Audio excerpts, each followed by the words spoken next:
Bon bah Olive, merci. Merci à toi. Merci à toi de répondre à ma demande pour ce podcast. Je suis très excité de le faire parce que y a plein de sujets à aborder. Il y a plein de gens qui adorent avoir la vision des entraîneurs. C'est aussi ça que je trouve intéressant sur les podcasts. C'est pas que faire les joueurs, etc. D'ailleurs, Quentin était le premier joueur pro que j'ai eu sur ce podcast. Okay. Donc c'est rigolo. Maintenant on fait le coach.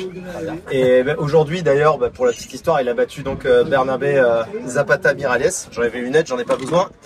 Et match difficile quand même, parce que c'est le genre de mecs qui sont toujours compliqués à jouer. Ouais. Vous êtes un peu en reconstruction de confiance, c'est ce que tu me disais en off. Ouais. Comment ça se passe un petit peu depuis le début de saison là? Comment tu gères un peu ces moments là où il y a eu ce match à Miami où il se fait un peu mal on sait que c'est fragile tout ça, cette confiance. Là il est à son meilleur classement et 52e mondial aujourd'hui. Mais le début de saison, sur les premières semaines, il y a eu 2-3 petits pépins physiques qui l'ont un peu dérangé. Il y a eu des pépins physiques un peu sur le début de saison. Quelques petits pépins physiques en début de saison. Donc il faut toujours reconstruire un peu les choses. On en reparlera tout à l'heure et tu connais bien la musique, il faut revenir aux fondamentaux. Toujours la même chose. Et il a fait une super tournée, il a fait une belle demi à Dubaï. Sur un ATP 500 en battant Roublev, Bautista Agut, il perd match accroché en demi sur Roger Aliassime. Et derrière il sort sur une bonne confiance derrière. À Indian Wells, il bat Carreno Busta au premier tour, il perd sur Alcaraz. Et ensuite à Miami, super premier tour aussi, et il perd très accroché, il mène un 7, il est pas loin de gagner vraiment sur Musetti. Ça aurait été en plus une très grosse histoire. Ce qu'il fait après derrière. Donc voilà, et à ce moment-là, il y a une petite douleur qui arrive et il se fait une déchirure aux adducteurs, donc un mois d'arrêt. Et c'est vrai que la reprise là depuis est pas facile, il était sur 3 défaites de suite. Donc on sait que les premiers matchs, les regagner c'est jamais simple. Et là c'était un bon test avec la manière, donc je suis plutôt content. Comme tu disais, en plus Bernabé Zapata Miralles, c'est ex-37e mondial, 8e de finaliste à Roland, donc c'est pas n'importe qui. Et tu vois, on arrive sur le cœur forcément j'ai réfléchi en amont à un sujet en particulier qui m'intéresse. On est d'accord que quand tu as commencé avec Quentin, c'était il y a 1 an et demi, c'était quand il était redescendu au-delà de la 200e place. Donc 230 il était, je crois, redescendu. Il était 230 et c'est là que vous commencez. S'il perd en qualif de Wimbledon, il est 300. Voilà. Et en fait, c'est ça, c'est le cœur du sujet que je voulais développer aujourd'hui. C'est là, tu as fait un truc qui est quand même énorme. Tu as récupéré un joueur qui gagne plus beaucoup de matchs. C'est un joueur qui a été, je crois que c'était 65 par là, son meilleur classement à ce moment-là. 62, c'était 62e mondial, son meilleur classement. Tu le récupères, 230. Comment en fait, bon, c'est un sujet vaste, on a le temps d'en discuter un peu, tu vois, on en aura sur 20-25 minutes, mais ce qui est passionnant, c'est comment tu fais pour prendre un mec qui a été bon. C'est toujours un très bon classement, 230, 240 mondial évidemment, mais qui est moins bon que ce qu'il a pu être. Comment en fait, par quoi tu as commencé avec lui pour justement recréer un chemin qui permet d'aller aujourd'hui à son meilleur classement de 52e mondial? C'est ça qui est passionnant en fait. Ouais, je crois que je suis de la vieille école moi un peu. Moi je te dis tout à l'heure, beaucoup aux fondamentaux. La première chose c'est déjà beaucoup de discussions pour savoir où il en était, comment il se sentait. Ce qu'il faut dire c'est que quand je le récupère, ce que je lui ai dit tout de suite, il était entraînable. Il n'était pas à l'agonie. Il était en manque de confiance, en manque de repères certainement, mais il n'était pas complètement à la rue. Il s'entraînait bien. Il faisait toujours du physique avec son préparateur. Donc voilà, j'avais déjà quand même une base. Déjà, tu as une base solide où physiquement le mec bouge bien, mentalement il est là. Et il avait très envie. Et en fait, en discutant, il y a un truc qui m'a marqué chez lui, c'était sa détermination et sa motivation. Il est 230.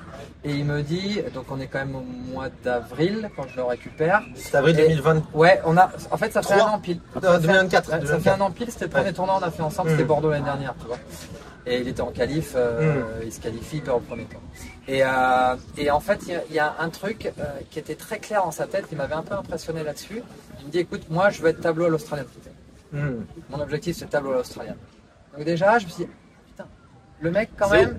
C'est fort. Pour que les gens se rendent compte, parce que tout le monde ne connaît pas par cœur le classement ATP, quand tu es 230 mondial, être tableau Open d'Australie, il faut être en gros dans les 102, 103 meilleurs. C'est-à-dire que quand tu es 230 mondial de mémoire, tu as à peu près 180 points, comme ça. Tu as 200 points. On va dire 200 points. Il en faut 550, 600 pour être... Ici, là on est au Challenger de Bordeaux, c'est 175 points en vainqueur, c'est un Challenger énorme. Donc même gagner ça, ça suffit pas. Il faut faire cette performance quasiment 2 fois. Donc c'est dire quand même le nombre de points qu'il y a à gratter. Ouais, clairement. Et donc en fait, le plan de bataille a été assez simple. Moi je crois beaucoup d'abord l'identité de jeu. Je suis fan de ça. Identité de jeu, ça veut dire plein de choses, mais ça veut dire déjà des schémas forts. Revenir sur des schémas qui marchent.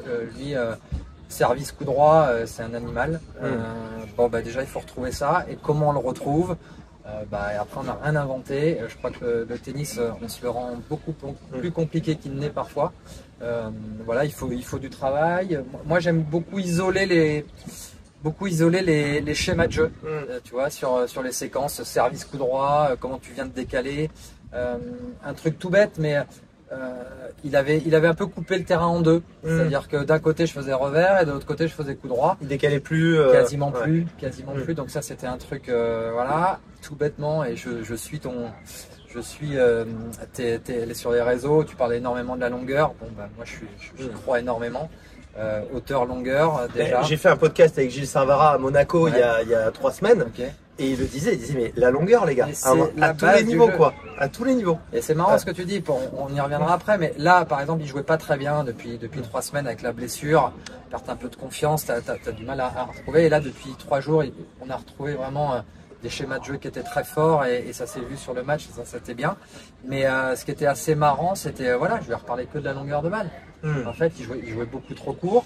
Et donc du coup tu touches plus les zones et donc du coup le jeu ne s'ouvre plus à toi. Tu connais la musique. Et du coup dans les entraînements purs et durs, quand tu veux vous êtes déterminé, donc vous identifiez assez vite qu'il y a besoin de retrouver cette longueur, des schémas forts, sans révéler ce que tu peux pas révéler évidemment sur ce que vous bossez exactement, parce qu'évidemment en tant qu'entraîneur tu vas pas le balancer comme ça.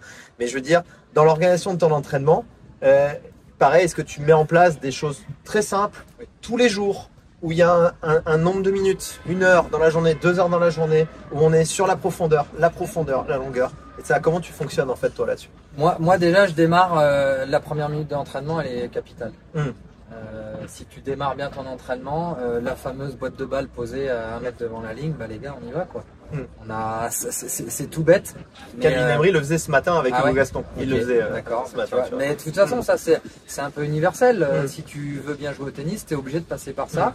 Alors c'est pas forcément toujours très très drôle, il n'y a pas que du ludique, mais en tout cas c'est comme ça que tu viens chercher ta frappe, tu viens régler un peu les petits pas d'ajustement, tu viens ton plan de frappe, tu trouves c'est un exercice tout bête, et tu trouves tellement de choses à l'intérieur de ça, et si tu le fais perdurer un peu dans le temps, tu te fais tes 25 minutes, une demi-heure, ok, je vais te dire que tu fais un sacré entraînement déjà. Est-ce que tu crois justement, ça c'est ma vision à moi, mais est-ce que tu crois en la simplicité d'une certaine façon des exos, mais par contre de la richesse infinie qu'il y a dans un exo simple? On est complètement d'accord. Et ce que je dis tout le temps, on croit tout le temps que le haut niveau c'est des trucs de magiciens qui sortent du chapeau. Non, moi j'ai 10 exercices, j'en ai pas 50. Et moi je m'inspire énormément de la méthode espagnole que j'adore. Et en fait voilà, c'est ce que les gens ont du mal à comprendre ou à croire, c'est que c'est très répétitif finalement le tennis. Si tu chopes tes zones, si tu chopes ta trajectoire de balle, la bonne frappe, le fameux, tu en parles régulièrement, mais le avant-arrière, en fait, voilà, tu vas devenir complet. Après, à très très haut niveau comme ils sont là, oui, parfois ça joue à 3-4 points, tu peux perdre 3-4 matchs en jouant bien, il faut rester patient. Ça c'est jamais trop évident parce que tu es un peu dans une machine à laver au niveau des points etc. Mais en tout cas sur l'entraînement pur, je crois énormément à des choses hyper simples mais répétitives, et je crois en un truc hyper important, c'est l'endurance mentale. Donc si ton entraînement ça c'est intéressant, parle-en, comment tu le vois, comment tu l'entraînes, à quel point c'est important pour toi de ça? C'est la base de tout, parce que en fait le tennis est tellement difficile mentalement, etc., que je dis souvent, éduquer ton cerveau. Si tu éduques ton cerveau à faire la même chose 10 fois, 15 fois, 15 minutes, 20 minutes, t'as, comme tu disais tout à l'heure, une diagonale. Tu peux en faire ce que tu veux de ta diagonale. Tu peux la faire à moitié, tu peux ne pas te replacer, mais en 10 minutes, je peux te sécher sur une diagonale. Bien sûr. Si tu l'as fait bien. Tu connais l'histoire. Bien sûr. Donc en fait, rien que le fait de se replacer et repartir à chaque fois, Déjà, c'est un quelle projet. trajectoire on trouve dans la diago. Est-ce qu'on vient chercher un peu plus sortant? Est-ce qu'on va chercher la zone un peu plus haute, un peu plus longue? Il y a un milliard de trucs dans la diago. Donc en fait, ce que tu repères chez le haut niveau, moi ça fait quand même... ça datait un peu, hein, ça fait 25 ans maintenant. Pour rappel, tu as été de mémoire, j'ai regardé, tu as été 167 mondial exactement. Ouais, c'est ça. Donc, Attention, 161. 161, pardon. 161 mondial. Et d'ailleurs, la première fois que je t'ai rencontré, c'était chez le kiné chez lequel on allait quand toi, tu avais la vingtaine et moi, j'avais 12-13 ans, un truc comme ça. Et moi, ce qui m'avait fait rire, c'est quand je t'avais demandé ton classement, tu m'avais répondu plus bon. Et j'ai dit, mais c'est quoi plus bon? Et tu m'avais dit, là, je suis 500 mondial, je reviens de blessure, machin. Et tu sais, à mes yeux, mais c'était déjà, mais c'était monstrueux, quoi. Tu vois, le mec, il est plus bon, il dit qu'il est 500. Wow, tu vois, ouais, non, mais... Ça, c'était ma première rencontre avec toi. Ouais, moi, j'ai arrêté assez tôt, moi, ma carrière. J'ai arrêté à 25 ans, blessure, et puis un peu ras-le-bol, je ne me voyais plus y arriver. Donc, voilà, j'ai vite basculé dans le coaching. Donc, voilà, ça fait 25 ans maintenant. Et en fait, je crois, encore une fois, deux choses, intensité et simplicité. Ouais, c'est très espagnol. D'où te vient cette culture un peu seule? Alors moi je suis complètement dedans, hein, puisque j'ai travaillé avec Francis Roy quand il était dispo dans une académie en Espagne et j'étais dans cette académie en Espagne pendant 3 ans. Donc la méthode espagnole je connais bien, mais toi comment tu l'as connue? Qu'est-ce que tu as aimé en fait chez moi j'ai été éduqué aussi pas mal à l'époque quand j'étais à Bordeaux par j'étais avec des joueurs argentins, beaucoup Carlos Gomez Diaz, Roberto Alvarez, exactement. Et moi j'avais Daniel Albornoz. Oui, bien sûr. Il est toujours directeur sportif du Stade Bordelais. Ouais, c'est ça. Et écoute, donc voilà, j'ai toujours été imprégné de cette mentalité. J'aimais bien la terre, mais au-delà de ça, en fait, moi je crois que je suis un mec assez terre à terre. Alors on parle chez les garçons surtout, mais ce que je maîtrise le mieux. Moi, je me suis inspiré de ce qui se faisait de mieux, en fait. Moi, si je prends les Espagnols depuis les années 90, on a un grand chelem en France à Roland-Garros. Ils nous déposent. Ah bah là, ils déposent tout Donc, le monde. en fait, eux, ils ont compris, en fait. Il y a une méthode. Ils ont une méthodologie de l'entraînement que nous, on n'a pas aujourd'hui. C'est évident. Et on n'arrive pas à s'en inspirer plus que ça. Et comment ils ont fait pour faire gagner 6 ou 7 joueurs différents à Roland-Garros? Comment ils ont 5 ou 6 numéros 1 mondiaux depuis 20 ans? Et ben, en fait, tu te rends compte que les mecs, ils travaillent bien et juste. Mais ils n'inventent rien. Ils n'inventent rien. Mais la méthodologie espagnole est globalement assez simple, hein. Et en plus, ils sont en train, je trouve, depuis quelques années, ils commencent à s'améliorer sur leur gros point faible qui était le service. Le service, ils avaient des difficultés à avoir des mecs qui servent bien. Là, ça va de mieux en mieux. Mais bon, déjà la première chose que nos amis espagnols et que nous n'avons pas, en général, c'est ça. Ouais, il y a ça. Déjà, ça commence par ça. Mais ça amène plein de choses. La terre battue. Voilà. Ça amène évidemment plein de choses. Enfin, ce que j'adore, c'est qu'ils te disent tout le temps, quand tu discutes avec les Ferrero et compagnie, nous, d'abord, le tennis, ça s'apprend d'abord par les pieds. Bouge bien déjà sur un terrain et après on voit. Donc voilà, moi je suis inspiré un peu de cette culture en allant regarder un peu ce qui se fait à droite à gauche, bien évidemment. Il n'y a pas que. Mais en tout cas, je trouve que moi, dans ma manière d'entraîner, ça me donne une trame à chaque fois, en fait, tu vois. Parce que tu peux vite te perdre aussi, hein, parfois dans l'entraînement, en regardant un peu un milliard de trucs. Et ce que j'aime bien, ce que tu essaies de démocratiser un peu l'entraînement sur beaucoup de choses, je te suis un petit peu. Et en fait, voilà, j'insiste et je valide ce fait que les choses doivent être simples, mais bien faites, en fait. Et je crois que ça, si on arrive à faire ça, on progresse forcément et à tous les classements. Et justement, pour revenir sur Quentin, donc tu le prends dans ce classement qui est pour lui, pour ce joueur de son niveau qui est bas. Donc en fait, tu remets en place des schémas, donc du service coup droit, ce que tu disais. Tu remets en place beaucoup cette notion de longueur. Comment psychologiquement tu as pu gérer un joueur qui a aussi peu gagné de match à ce moment-là pendant des mois? Alors après, il faut mettre aussi quelque chose en avant pour Quentin. Il a le mérite d'un truc, c'est que moi je trouve qu'il était très courageux. Il n'a joué que des grands tournois. Même quand il gagnait pas de match, il a continué à jouer des grands tournois. Il n'est pas allé se cacher, aller faire des Challenger 50 en Roumanie, etc. Il est resté dans des qualifs de Masters 1000, d'ATP 500. Et ça c'est vraiment à mettre à son crédit. Parce que c'est sûr, quand tu as un mec qui est aussi sérieux, aussi carré, qui avait fait 7-6, 7-6 de mémoire, je crois, contre Djoko en Australie, et il se retrouve 230, et que le mec, il joue pas forcément beaucoup moins bien, il dit bon, déjà, il faut mettre en avant, il y a ce côté-là. Mais justement, sur cette partie, sur les premiers matchs, comment tu lui parles? Qu'est-ce que vous mettez en place comme objectifs mentaux dans le match? Comment ça fonctionne, en fait? En fait, c'est marrant ce que tu dis, l'image que tu as de lui. Moi, je le répète quasiment tous les jours. Tu as une énorme qualité, c'est que tu es courageux. Ah bah là, c'est indiscutable avec lui. Ouais, mais il faut vraiment apprendre à le connaître pour aussi entendre ça, comprendre ça. C'est vraiment un mec qui est vraiment courageux, qui est capable d'y aller, mais qui peut parfois manquer un peu de confiance en lui, etc. Donc il fallait trouver le juste équilibre. De toute façon, je vais schématiser un petit peu le truc, mais encore une fois, ça n'est qu'un jeu d'équilibre. Il faut un peu de réussite, je vais être honnête. Quand je le reprends, c'est à cette période-là l'année dernière. Il fait des tours de qualif à Roland Garros, etc. Puis il y a son qualifié final en Suisse aussi, ouais, tout de mais suite. avant en fait, on bascule très vite sur Wimbledon. Sur gazon, c'est quand même un... Et en fait, il est en qualif, premier tour des qualifs de Wimbledon à Roehampton, que tu connais. Et il joue son super pote Grégoire Barrère. S'il perd ce match-là, il est 300e mondial. Celui-là, il est dur. Il est hyper dur à jouer. On a chaud parce qu'après, t'as pas d'US Open, t'as toujours ton pote, t'as une tournée moins fun. On est en train de regarder. Alors là, on va pas pouvoir aller jouer les qualifs de l'US Open si ça coule, machin truc. Et là, il m'a impressionné parce que je lui ai demandé un truc, un peu bateau, encore une fois, mais je lui ai dit, je veux que tu joues ton jeu et je veux que tu sois calme.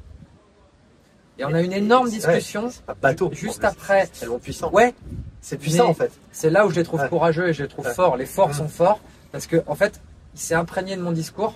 Mais après, vas-y, gars, lui, il a fait. Il a fait un match exceptionnel sur Barrère. Il a passé les qualifs. Il a battu Eubanks et Kachanov derrière. Ouais, c'est monstrueux. Surtout, tu vois, surtout sur et il gazon, mène 2-7-0 sur Rune. Et pas de chance là pour le coup.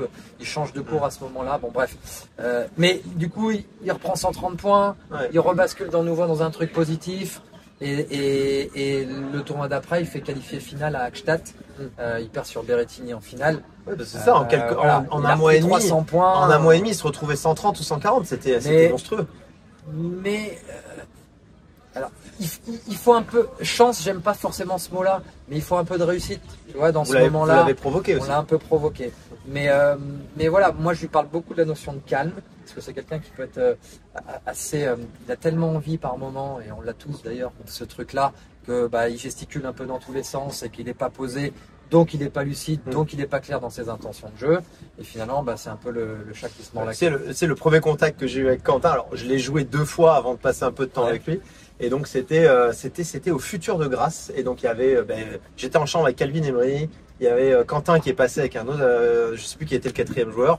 Et il y avait un match de foot, je crois qu'on s'est maté un match de foot à la télé. Mais Quentin, et je me suis dit, mais il est complètement possédé.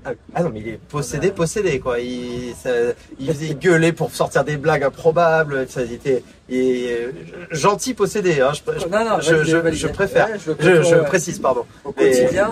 Et oui, c'est un gars au niveau énergétique, c'est là-haut quoi. Complètement. C'est là-haut. Complètement. Et donc il faut cadrer ça tout en gardant ça. On connaît que c'est encore une fois ce jeu d'équilibre est jamais simple, mais c'est un mec qui est hyper attachant déjà. Enfin, moi j'ai besoin de travailler avec des gens avec qui j'ai un vrai feeling et c'est le cas avec Quentin. Humainement c'est un super mec, énormément d'humour, voilà une vraie générosité. Mais c'est marrant parce que je lui dis régulièrement quand j'aime bien aller piocher les interviews de mes joueurs, etc., écouter un peu ce qu'ils racontent.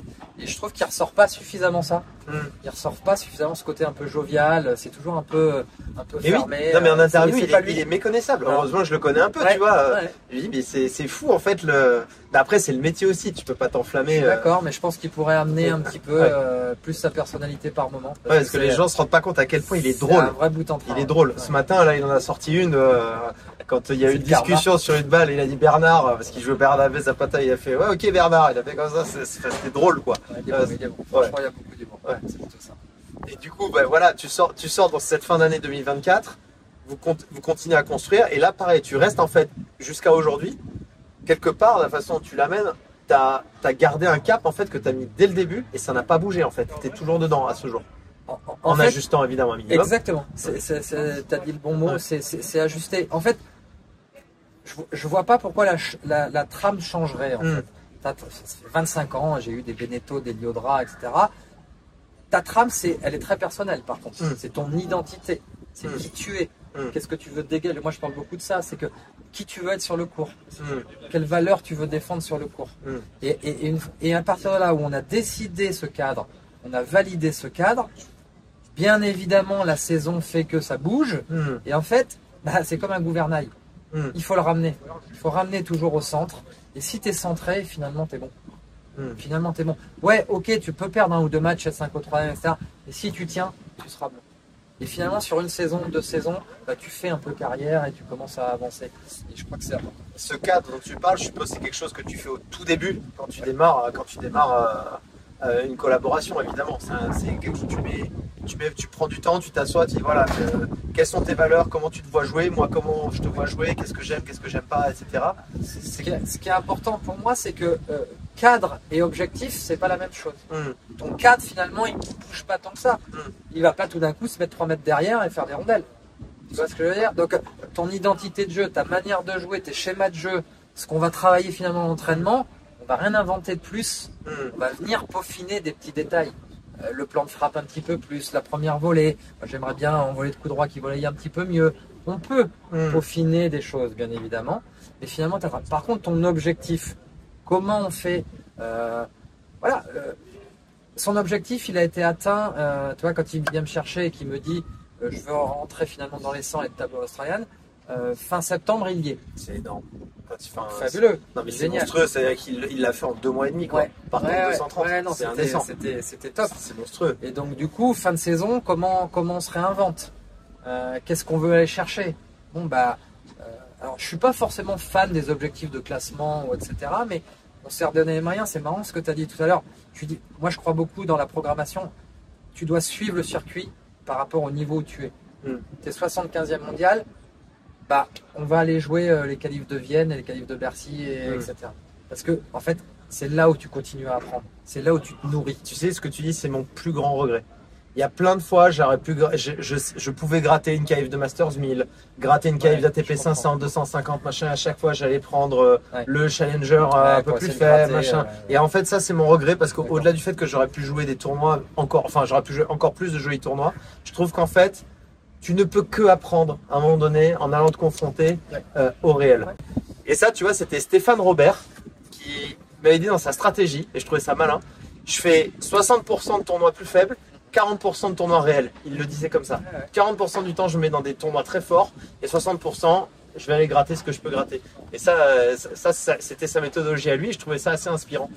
Après, encore une fois, il y a ce que je dis tout le temps, ce qui est un peu compliqué parfois, c'est que le haut niveau, la vérité, c'est qu'il n'y a pas de vérité. Il y a ta vérité à toi.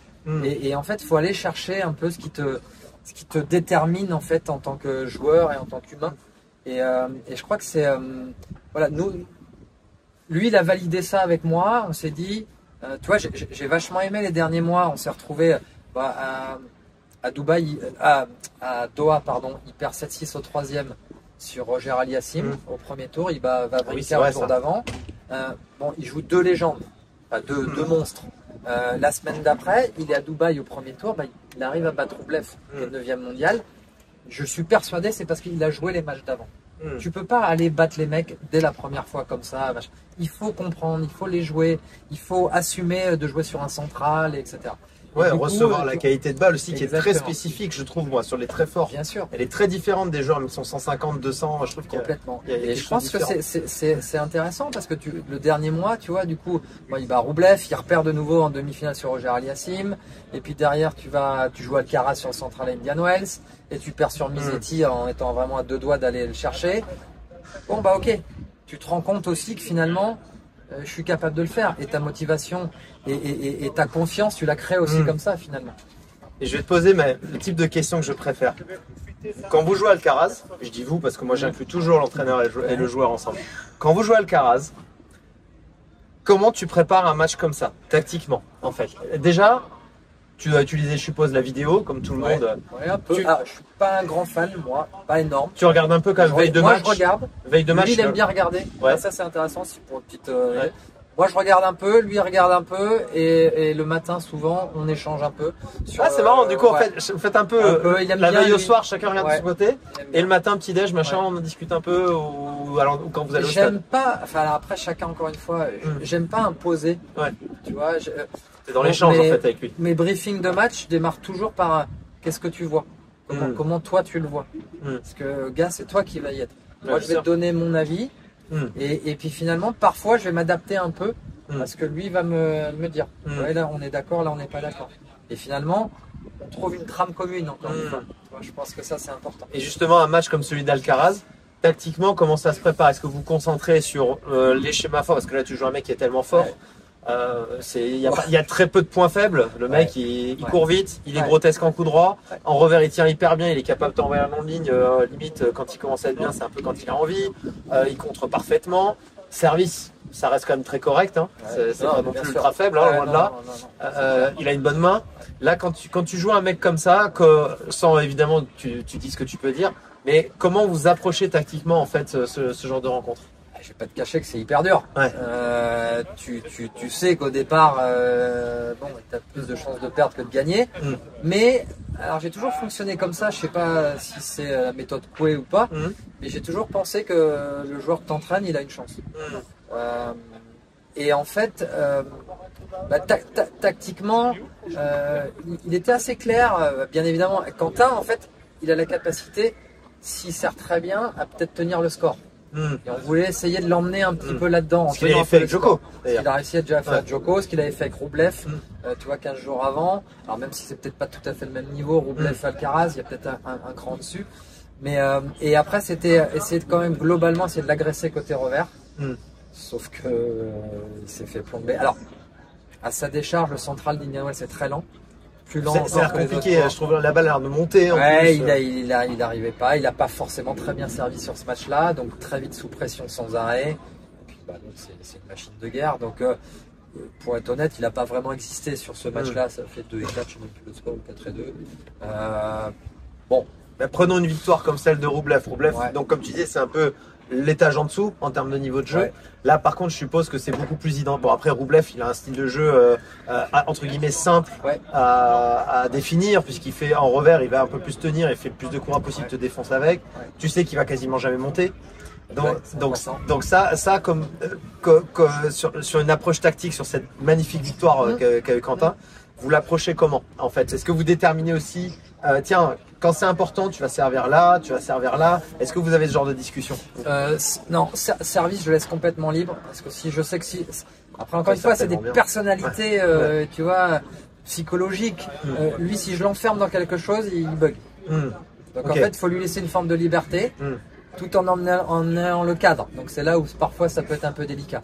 Et la complexité avec Quentin, c'est marrant, on en parlait avant le match, mon briefing, c'était de dire aussi, il faut qu'il soit agressif. D'accord ? Tu dois être agressif, mais tu dois pas tomber dans la précipitation. Et ce jeu-là, on sait que parfois c'est compliqué aussi. Donc du coup, pour revenir sur le match de Roublev, il perd le premier parce qu'il se plante. Il veut être ultra agressif, mais il se précipite. Il donne le point trop vite. Et on se chauffe un peu au bord du court. Tu gères comment ça d'ailleurs? Avant, je gérais mal. Avec le recul, bon, de plus en plus. Ça glisse plus maintenant? Ouais. Et puis bon, on a joué tous les deux, on sait ce que c'est, les émotions, elles ressortent. Et en fait, je lui dis, écoute, reste patient, reste plus patient, accepte un peu plus l'échange. Tu peux te dire, bon, contre Roublev, c'est peut-être pas une bonne idée. Et je sens qu'à ce moment-là du match, s'il le tient un tout petit peu, qu'il vient tenir un peu sa diago et qu'il vient faire ses décalages, il peut se passer un truc. Et lui veut se précipiter, être trop agressif. Et finalement, le match bascule à ce moment-là. Bon, il gagne 7-6 au troisième, ça joue à 3 points, toujours la même. Mais résultat des courses, on a trouvé il a trouvé surtout, mais on a trouvé ensemble le bon équilibre à ce moment du match. Parce que ça aurait très bien pu prendre 3 et 4, et merci, au revoir, ouais, t'as vu, c'était pas si mal, mais non, c'était pas assez bon. Tu peux faire mieux. Et en fait, avec Quentin, c'est un peu parfois cette difficulté que je peux avoir dans ce jeu d'équilibre, toujours pareil. Qu'est-ce que tu en penses, toi, du coaching sur le terrain? Tu penses que c'est bien? Tu penses que c'est pas bien? Quelle est ton opinion par rapport à ça? Je navigue, j'arrive pas à avoir un avis. Déjà, le coaching sauvage, ça a toujours existé. Moi, ça fait 25 ans que j'ai toujours coaché. En Espagne, justement. Ouais, en Espagne, l'arbitre, il y a tellement de coaching qu'ils disent plus rien les arbitres. Donc, après, aller au bord du coup, enfin, aller sur comme chez les filles, je suis pas fan je suis pas fan. Après, donner 2-3 conseils aux joueurs, je trouve que ça fait partie un peu du jeu. Après, je suis pas convaincu, à ces niveaux-là en tout cas, qu'on influence énormément le match. Je crois beaucoup plus en ta préparation avant que sur le court, les dés sont Les faits. gens, ils ont pas mal l'image de Ferrero avec Alcaraz parce que lui, Ouais. littéralement, il lui dit tu serres là, tu décales, machin. Comme moi, j'ai la chance de parler espagnol, comme je regarde les matchs sans commentaire, on entend hyper clairement. Et des fois, il lui dit Saka à la T, donc serre au T, et derrière Thomas à la derecha, tu vois, prend le coup droit.